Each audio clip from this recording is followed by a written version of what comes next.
Russia ಮತ್ತು Ukraine ನಡುವೆ ನಡೆಯುತ್ತಿರುವ ಯುದ್ಧ ಆರಂಭವಾಗಿ 2 ವರ್ಷವೇ ಕಳೆಯಿತು. ಇನ್ನೂ ಕೂಡ ಅಲ್ಲಿ ಯುದ್ಧ ನಡೀತಲೇ ಇದೆ.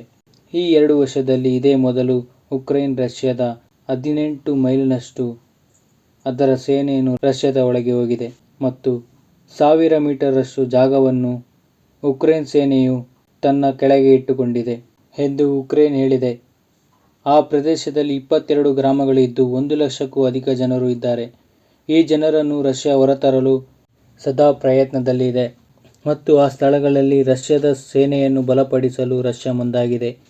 ಇಲ್ಲಿವರೆಗೆ ರಷ್ಯಾದ ಮೇಲೆ ನಡೆದ ದಾಳಿಯನ್ನು ಉಕ್ರೇನ್ ಅಧ್ಯಕ್ಷ ಒಪ್ಪಿಕೊಂಡಿರಲಿಲ್ಲ. ಇದೇ ಮೊದಲ ಬಾರಿ ಉಕ್ರೇನ್ ಅಧ್ಯಕ್ಷ ಒಪ್ಪಿಕೊಂಡಿದ್ದಾರೆ. ಇದಕ್ಕೆ ತಿರುಗೇಟು ಕೊಡಲು ರಷ್ಯಾ ಬರುವ ದಿನಗಳಲ್ಲಿ ದೊಡ್ಡ ದಾಳಿ ಎದುರಿಸಲು ಉಕ್ರೇನ್ ತಯಾರಾಗಿರಲು ಹೇಳಿದ್ದಾರೆ. ಇದು 3ನೇ ಮಹಾಯುದ್ಧದ ಒಂದು ಹಂತವೆಂದು ಕೆಲವು ದೇಶಗಳು ಹೇಳಿದೆ.